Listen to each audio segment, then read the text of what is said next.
Okay, although my throat is starting to get a bit sore, I shall keep talking and talking for the rest of this class. I'm hoping on Wednesday we shall have the first of what I'm calling these little text comprehension discussion sessions.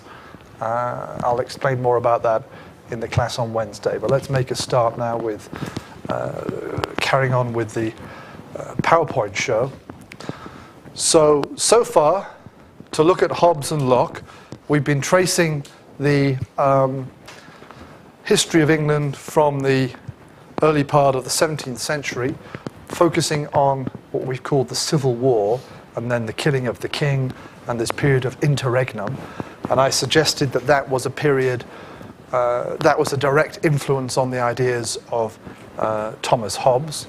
We're now coming to our second kind of contract writer for this topic, which is John Locke. And I think the background to him, at least partly, is the period after the interregnum, the Restoration, and then the Glorious Revolution, where we see growing control over the kings. They have kings, but they're less powerful, and Parliament is becoming more important in a sense.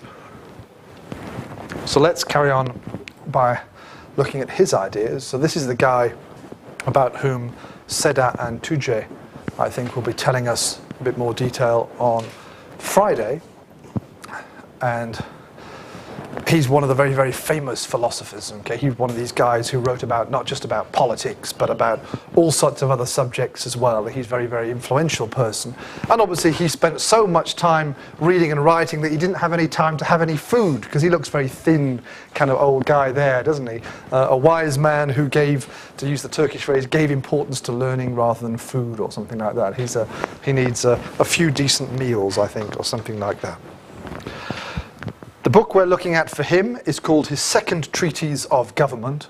Okay, there is a first one, but most importantly, I think, his second consideration of government, of politics, and things like that. That's what we're going to look at here. But if you want to read some of his other ideas about epistemology and other things, then they're all out there as well.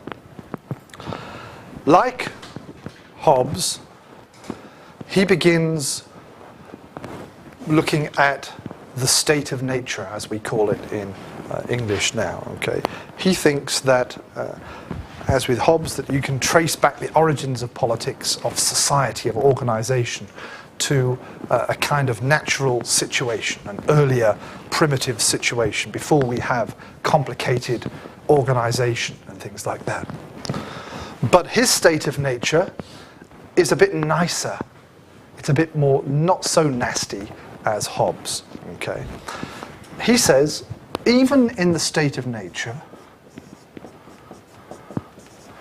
human beings have some rights. Now, what do we understand by rights? What is if you have a right to something or for something, what does that mean? Anyone got an idea?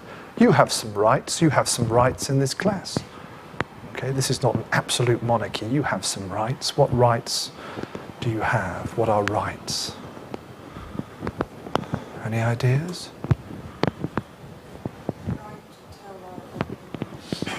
Okay, kind of freedoms or something that you're allowed to have and allowed to do, which no one should take away from you. Okay, so a right is something which relates to you. It doesn't have to be a physical thing. I have the right to have my pen or something.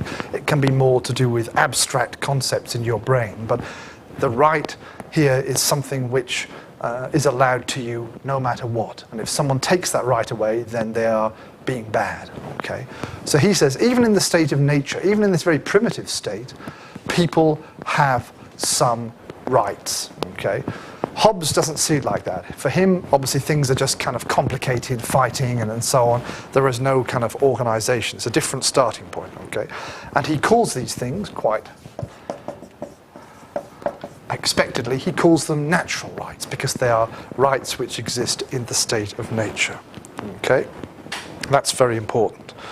So whereas for Hobbes, it's just a matter of fighting self-preservation, of preserving ourselves, for him, the fighting that goes on, the struggling that happens in the state of nature is because we are protecting our rights against someone else. Okay, that's the key here.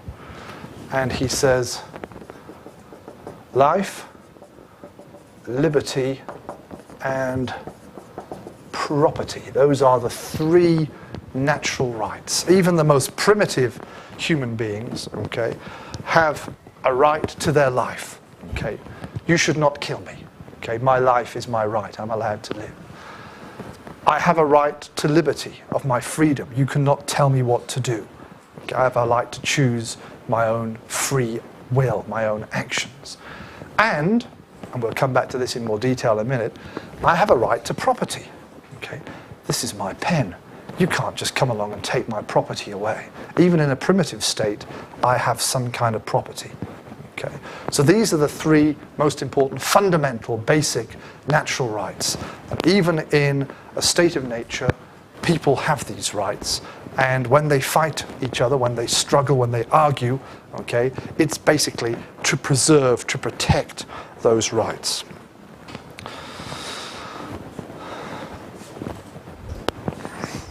Quite importantly is the concept of property, of private property. Okay, so let's say a little bit more about that now. Property is quite a complicated concept. Okay, we have all sorts of legal ways to define property these days. My car is my property, and it's defined in certain ways. I have my Russat and all sorts of stuff to make it that way. He's not quite talking about private property in a modern sense that we would define, but he still says that certain physical things can belong in a way to a person. Now, how does that happen? He says if we mix our property, our labor with the thing, it becomes our property. Okay. So our effort, our work, physical effort, if we do something with that thing that involves working, then it becomes our property. So, to go back to our previous example of Ferhat and myself fighting over the apples on the tree, so here is our imaginary tree again, okay. If one day I come along, kind of primitive state of nature, David, thing, come along, and I say, okay, I'm a bit hungry, I need some food or something, and my family's hungry. So I climb up the tree, which in my middle age might be quite difficult, and I get a few apples and bring them down. By doing that labor, by climbing up the tree, by mixing my work with that thing, by the time I get down with a couple of apples, they are now my property, because I've made the work to go and get them, okay? Ferhat is still on the floor. He hasn't done anything about it. If he comes and says, give me the apples, I have the right to say no. They are now my property because I did the work to get them. If Ferhat climbs the tree and gets the apples, then they're his right. They become his property, and I should not attack them for that, okay? So that's an important concept. Even in this very primitive state of nature, okay, there is something called property, and it's defined by our work, by our effort with that thing. He also says that we shouldn't have too much. He's not becoming kind of communistic, but he says in this state of nature, the property you have should be enough to keep you and perhaps your family alive, okay? So you shouldn't go around picking apples all the time and just hiding them away or something like that, okay? You need enough to keep alive. It's what you need. There's a necessity basis for that. So it's not just the labor in a sense, but it's your need which defines the property in this primitive state. But it's very important, okay? For me, when I read this and think about it, I always thought property was a kind of very advanced concept, okay? But for him, it's a fundamental one. It's a basic one. It's a natural right. It's similar to our life and our liberty, okay? Physical life and our freedom to act. The apple, the pen, or whatever it is part of that very basic thing. So in the state of nature, we have these natural rights, life, liberty, and property, and we fight to protect those things. And again, it's the fighting bit which isn't so pleasant, okay, the struggling bit. Me and Ferhat fighting about the apple or something again becomes an issue. So again, we shift to some kind of political organization, some kind of society. We need to organize ourselves so that we're not fighting about those stupid apples every day. And I'm saying, no, it's mine, I climbed up the tree, I want it, and things like that, or whatever. Okay, we still need to stop fighting in that sense. So again, we shift from the state of nature to state of society. Okay, and this is the beginnings of organization and of politics. But what he says is, okay, take the same image we had before. Here's all the people, okay, and again, struggling because of their conflicting rights, or what they see as conflicting rights.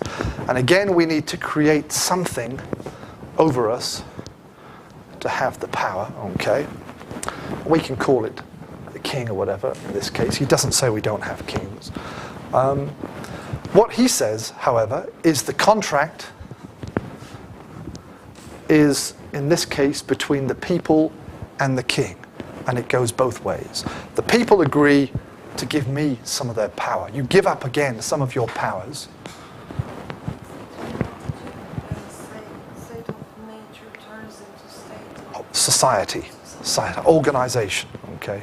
Beginnings of politics. So now we're, okay, let's put the word up here. We have organization, we have some controls, some limitations to what we can do, and we're agreeing upon things. So now we again have a contract, we now again have an agreement to set up society and to give power to, in this case, the king.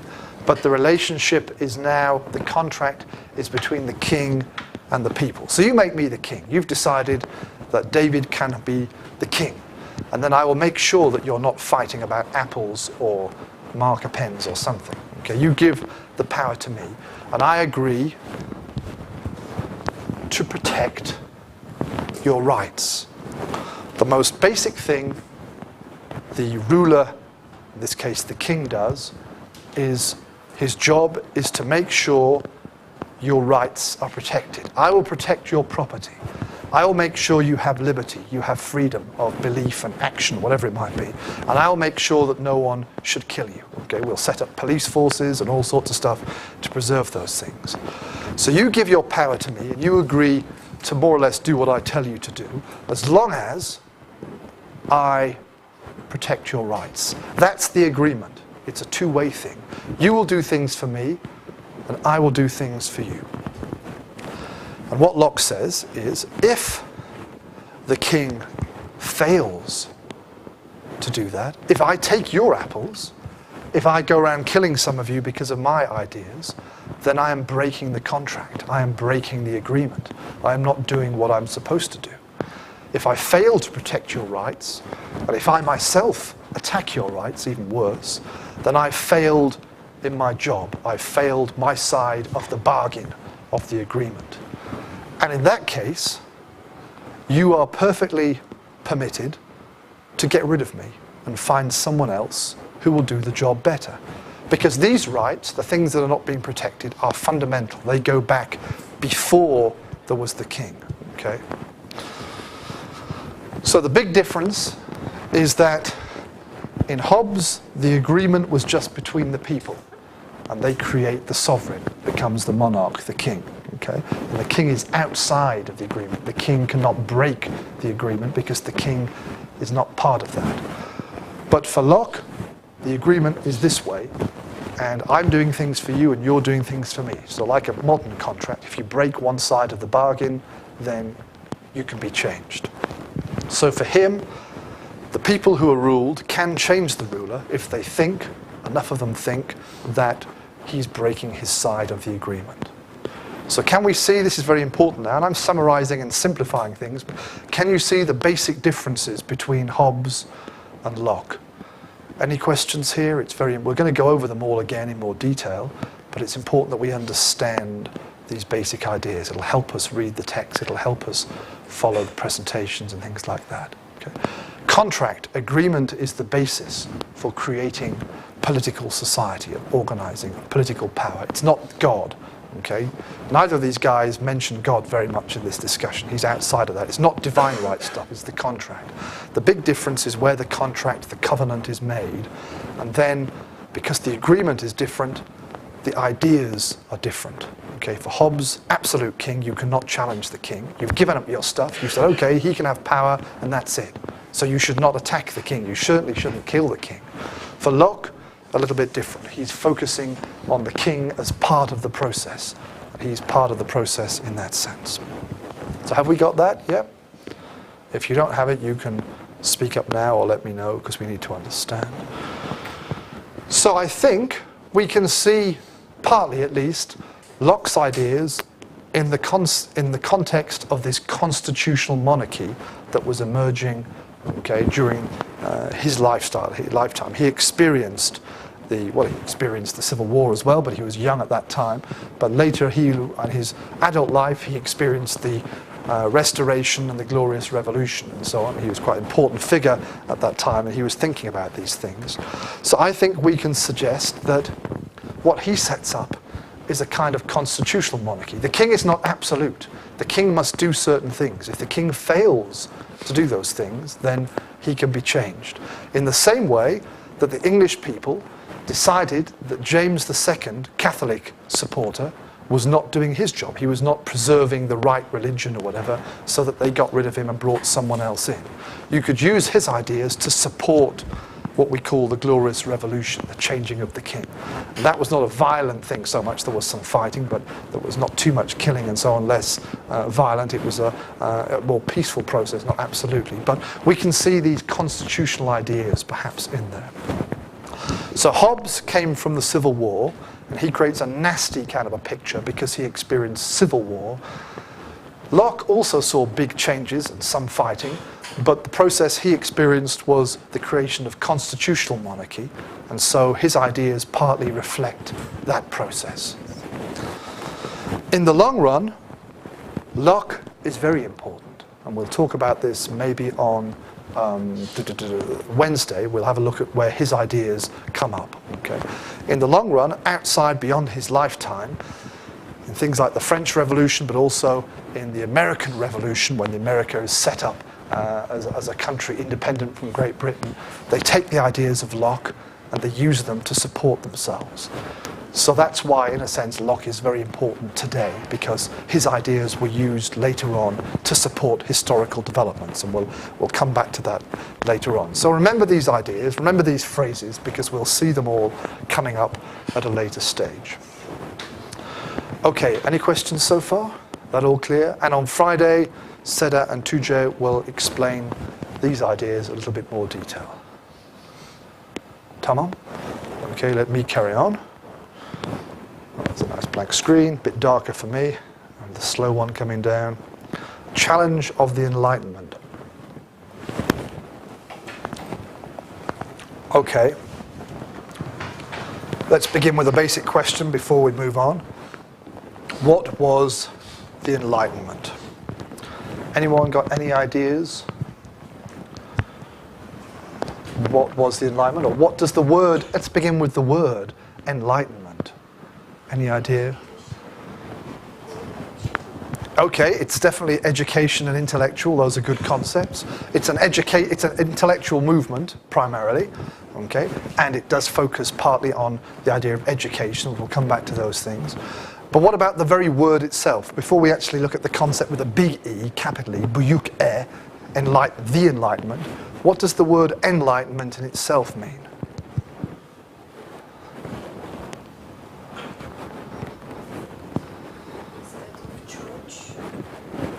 Yeah, no, that's the Enlightenment. We'll come back. You've got another important point here. But just the very word, not the concept, not the political... What? Brilliant. Well, some of those guys were brilliant as well. Brilliant in a... You mean... Enlightenment, okay, it can mean that. Brilliant as in bright, I suppose. Tujay, do you want to add to what Seda's saying?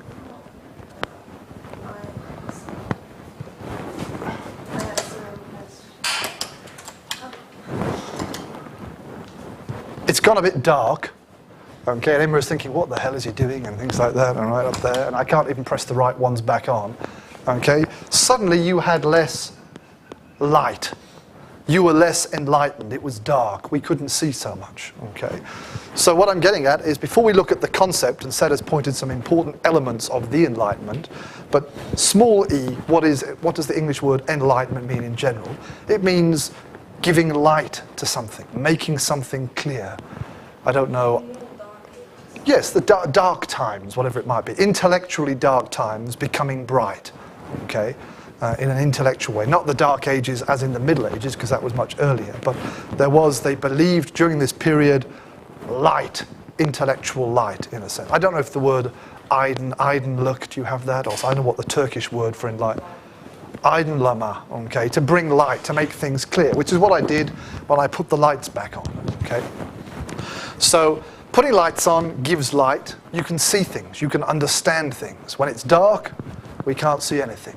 So again, as Seda was saying with big E, the Enlightenment is a period of intellectual aydınlama, okay, of mental aydınlama. This is how it was perceived by historians a bit later on, that they're bringing light to people's understanding of the world, because they were attacking old ideas. So we'll say a bit more about that in a minute. So, brightness, intellectually speaking, not just physical lights, are the important part of that process. The Enlightenment, with big E, especially associated with the 18th century, the 1700s. Okay. So it's not so important for us this time, because we're focusing on 17th century writers. All the guys we're looking at were writing during the 17th century. But there are some other writers that I sometimes look at who are Enlightenment guys, and we'll say a little bit about them, but you don't need to worry too much about them, but their ideas are connected. Okay? So during the 18th century, during the 1700s, in Western Europe, okay, and especially often, but not only, associated in particular with France and elsewhere, okay,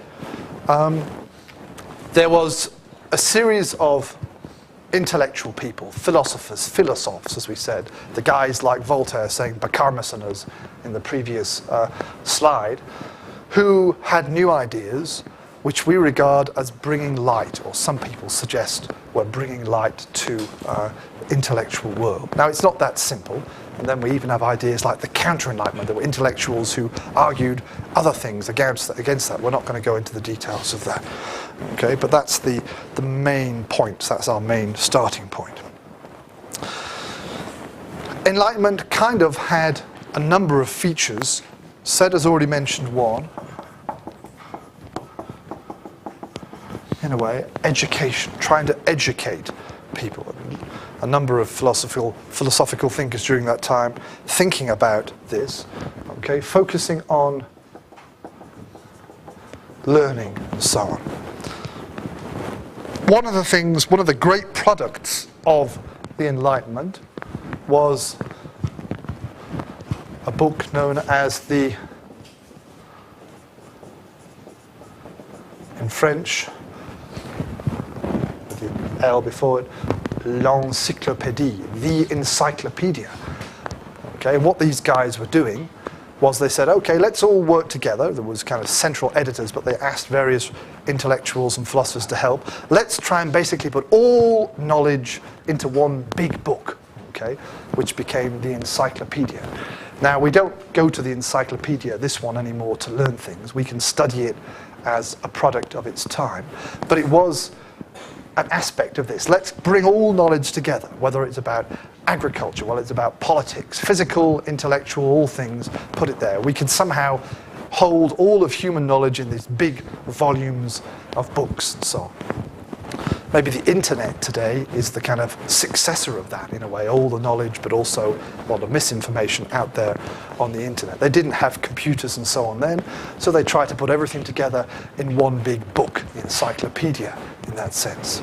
And that's focusing on saving, preserving, and giving people knowledge, okay, learning here, helping to, the basis for education is something which you will study.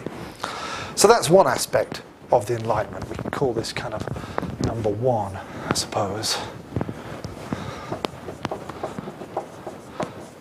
A second feature of Enlightenment is what we call skepticism. What What is the skeptic? If I am skeptical about something, if I am a skeptic, what kind of a person am I? Anyone know? I don't know if you have the same word in Turkish, some form of it or not. Maybe not. Skepticism, if I am skeptical. Anyone?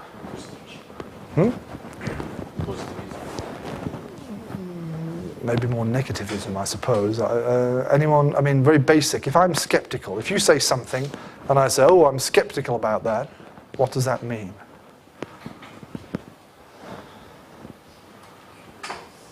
Curious, maybe, a little bit more than curious. If I'm skeptical, I say, oh, okay, what's this idea? Very, very good, but I'm skeptical. It means I'm not sure. I don't necessarily believe it. I'm doubting. Okay.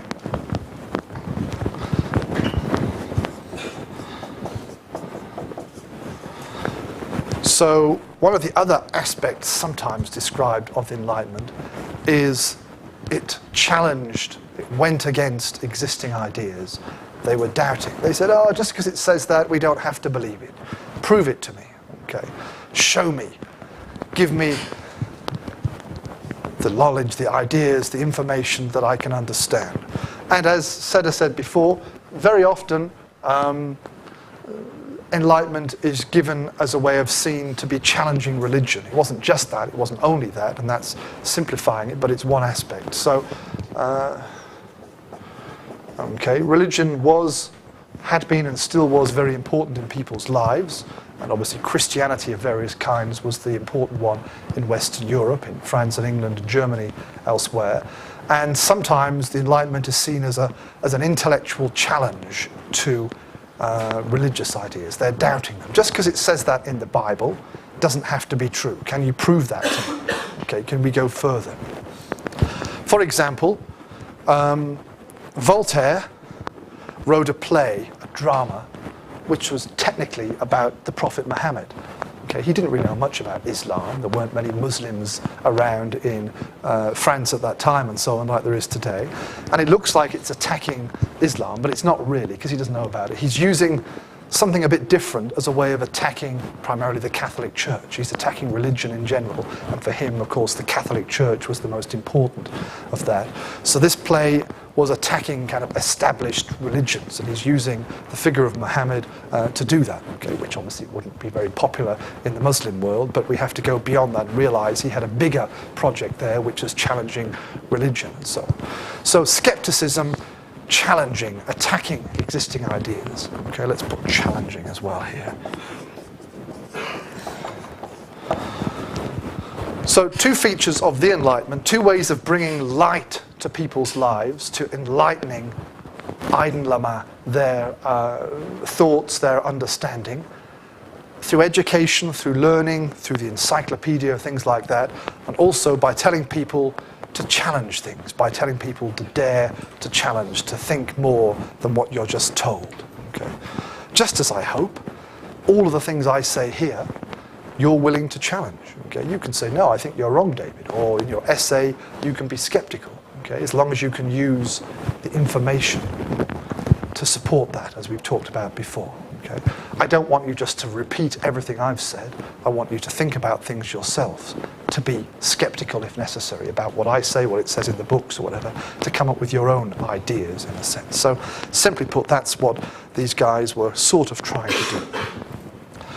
So very quickly, in the political sphere, in the area of politics, because that's what we're dealing with, okay, we have a similar challenge. So they were saying, let's not just accept political ideas, let's challenge political ideas as well.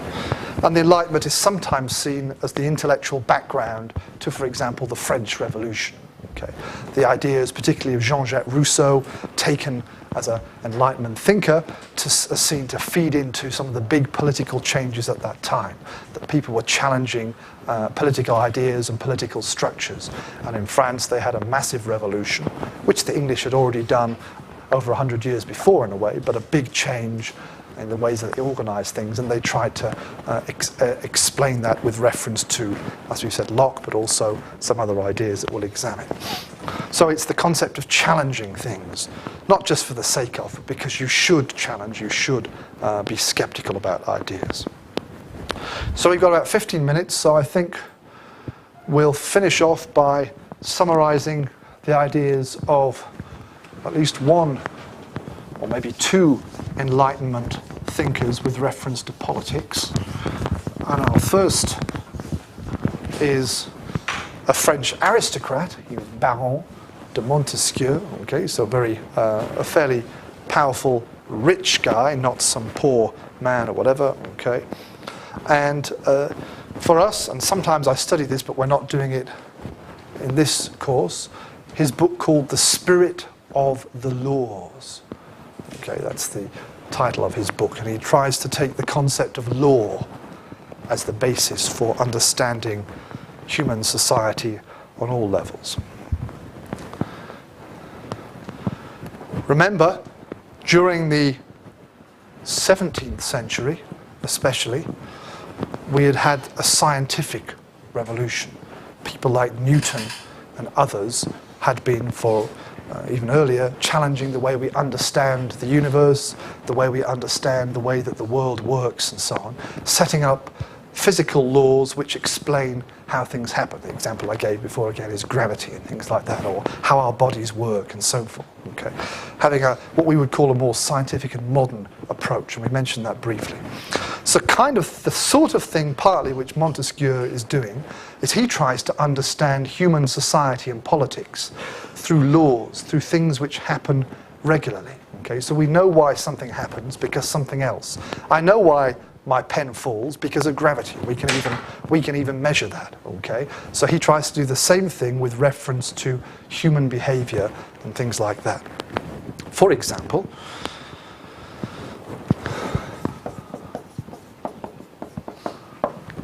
he says that climate can be quite important effect upon people. Climate means what? What is climate? What does that mean? I know what that... Kind of the weather, yeah. It means the weather and the general weather conditions somewhere, okay? So normally I would say the climate in June in Anatolia is very sunny and very warm and very dry. That's my experience from the past 13 years. This year, the climate in Turkey, or Anatolia, I don't know what's happening in Istanbul or somewhere, but the climate in Anatolia this year is more wet. Okay, we've had more rain as we've been having the past few days. So it's the weather, general weather conditions, not the day-to-day thing, but the weather is the main thing. Whereas in England, we normally have cooler climate, we have more rain in England, things like that. Okay, deserts, they have all dry. So it's the general kind of patterns. So he says the climate of an area directly affects people's character. Okay, we can go all the way back to, I think, Aristotle. He even had similar ideas that people living in the Mediterranean climate will behave in slightly different ways than people who live in the north of Europe where it's cold and snowy things. The physical conditions of our bodies affect our collective personality. Okay? In general, I think he suggests that people living further north are kind of stronger and more independent, whereas people living further south in the warmer conditions are kind of slower, more lazy or whatever, and things like that, more disagreeable. So, but the details are important. The point is that he's trying to use physical law to explain human behavior. Okay? Now, we don't do that now. We don't say people in one part of the world are different because of the climate. Whatever, we can make a generalization, but I don't think we can necessarily prove it. But that's one example. More importantly, in terms of politics, he says the following.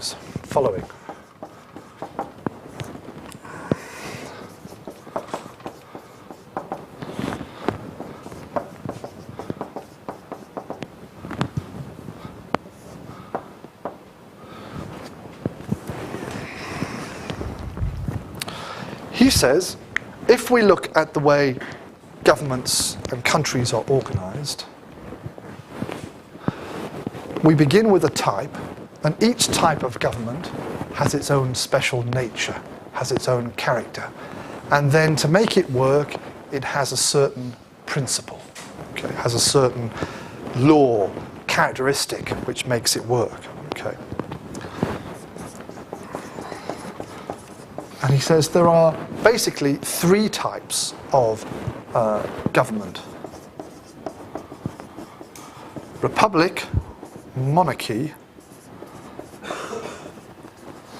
and despotism. These are the three kinds. Okay? For many, many centuries, philosophers like to say there are two or three kinds. Very often they come up with three types of government system. They break them down into these types. These are the three types. These are the three names. And they all depend, their nature depends on who has the power, which members of the society have the political power, have influence in the type. So in republic, he says there are two kinds here. You can either have a republic where all people have some kind of political power, which of course for us we would call democracy, or you have some people who have the power, but it's the people. And this is what we might call aristocracy. But he puts them together. He says they're both kinds of republic. Okay? So the type is republic, and the nature is some or all of the people have the power. Monarchy is where one person, king or queen or sultan, whatever it might be, monarchy is where one person has the power, but he or she rules using laws. There are laws to guide the king or queen or sultan. Okay. And finally,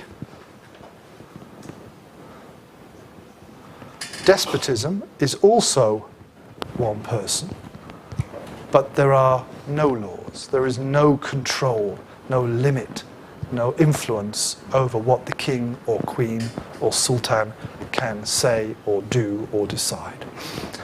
So republic is the people in some combination, monarchy is one person with law, and despotism is one person without any legal framework, constitution, laws, whatever, controlling what they do. Okay?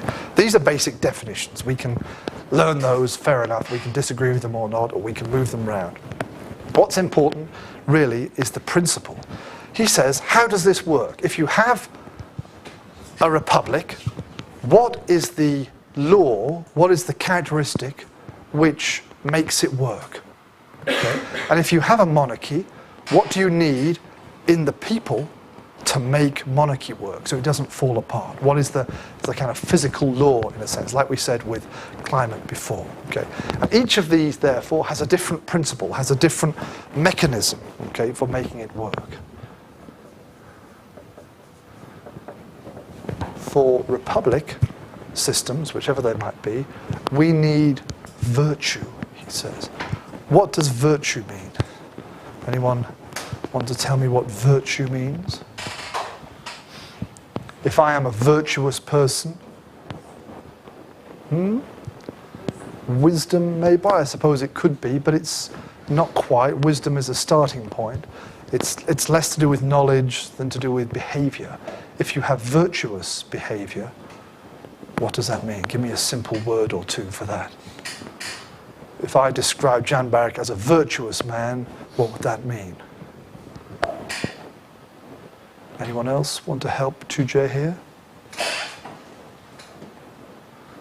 Vertu in French, I think. No? It basically means good. It basically means good behavior. You're well behaved. You behave nicely to other people. Okay? You are well behaved.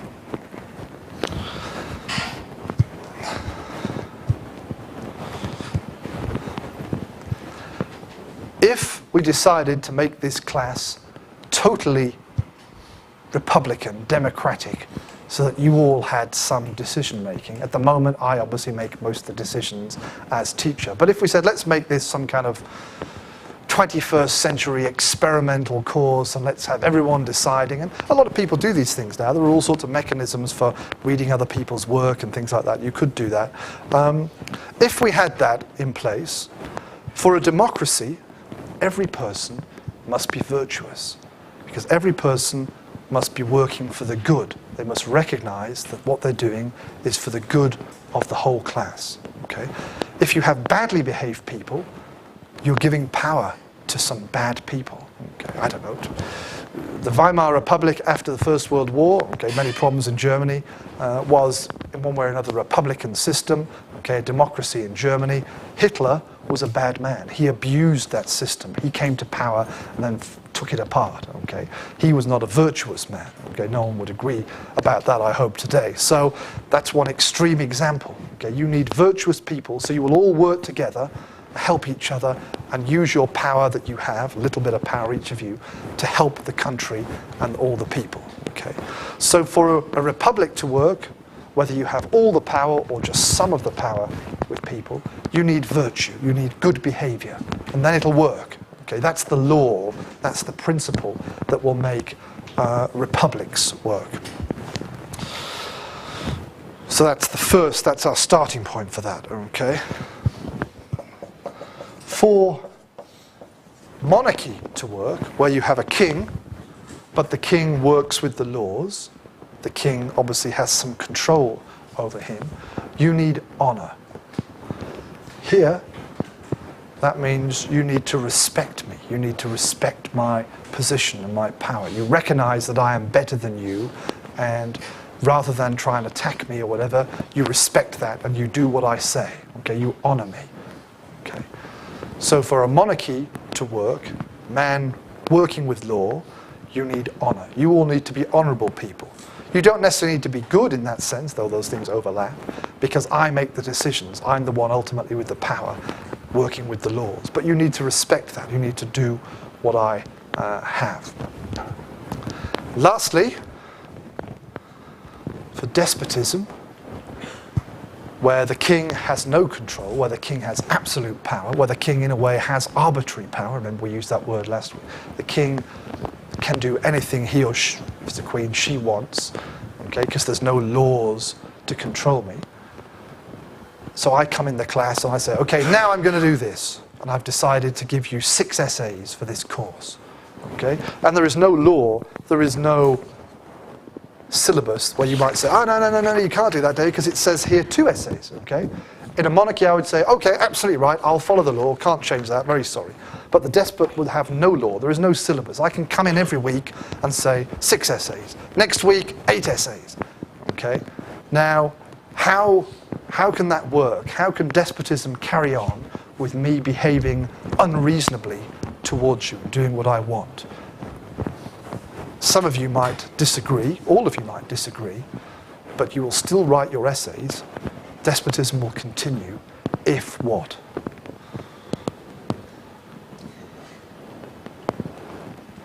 If you fear me, if you're scared of me. Now, very few people are scared of me, in fact. It's not a common thing, so I'm not using myself as a good example. I know some of your instructors are more fearsome than I am or whatever, and you will do things that those teachers say.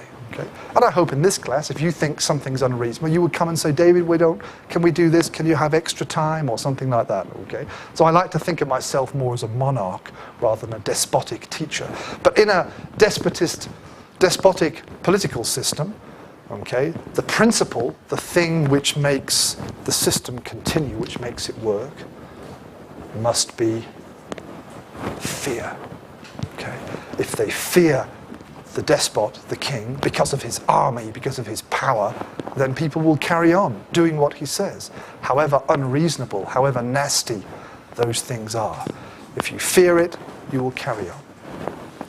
So republic is virtue. You all need to be good. You work together, things carry on, the system continues. Monarchy, okay, you can be good or bad. The important thing is you respect me. Give me some respect, man, as the rap singers would say, or something like that, okay? You need to honor my position and do what I want. Honor and so on isn't so important in despotism, it's fear, okay? So what he's trying to find out here, you can see, is kind of a law, a bit like gravity or something, to explain not just what these systems are like, but the mechanics that keeps them working. Okay, just as we know about the Earth going round itself and spinning round the sun, and all this creates gravity, so these are the principles, these are physical reasons why these systems work. okay, and why they sometimes break down if we don't have that. Okay, we've come to the end of the class. We shall carry on a little bit more on Wednesday, but I'm hoping we shall also have some more discussion. We'll work with a little short text and we'll have some analysis of that and hear a little bit more of your voices from that time. Tomorrow in my office hours in the afternoon at 4 o'clock, I'm seeing the 4 presenters so we can start planning the presentation, hopefully for Friday. Okay, anyone else with any questions about the course, about the essay in particular? You need to have your essays ready by next Friday, the week later. You can come and see me tomorrow in my office hours between 1:30 and 3:30. Tamam? Okay, you're all free to go. I shall release my despotic control over your fear and let you all escape. See you all in 2 days' time. Thank you very much.